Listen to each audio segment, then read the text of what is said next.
from this parasite that bleeds Africa, that bleeds the world, that bleeds Afghanistan, that bleeds the people of Yemen who are dying by the thousands even as we have this discussion. This is the basis of a Brexit. It can't stand together anymore because the host is rejecting the parasite. And it's creating crisis throughout Europe and throughout the imperialist world. I think it's necessary, brothers and sisters, to say that there has been a natural trajectory by African people for closer union.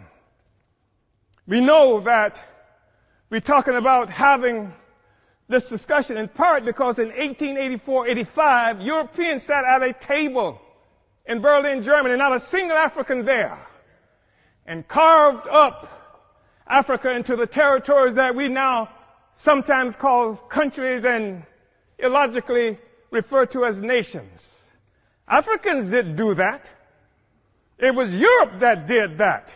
It was Europe and imperialism that required Africa to be divided so that the resources of Africa, both human and material, could come and pave the streets in London and grow the buildings in Amsterdam and bring clean water to New York, while the streets in Sierra Leone are not paved.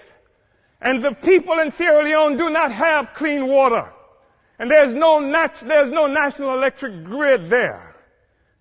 It is necessary to keep Africa divided by European imperialism and by all the imperialism in order to continue to suck the resources from Africa so that cell phones could exist here, so that Steve Jobs and the others could achieve some great notoriety from the coltan that comes from Congo, where Leopold killed at least 12 to 15 million Africans in order to conquer and keep Africa in the condition it's in today.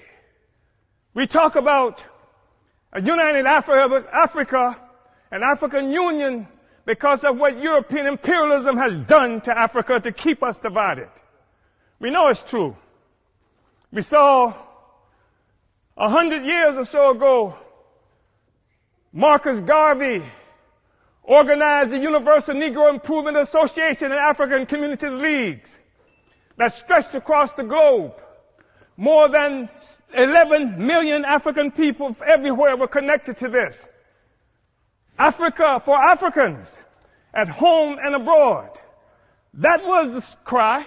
Not Africans for Nigerians that didn't even exist until the British created it in 1915.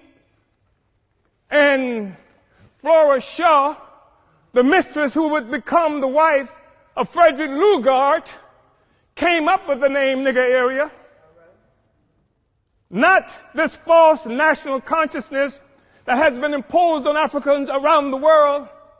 So that when the Portuguese found shrimp on West Africa and then named it for the Portuguese word for shrimp, Cameroon, it is not true that they are shrimp despite the fact that the people call themselves Cameroonians today. It is a false national consciousness.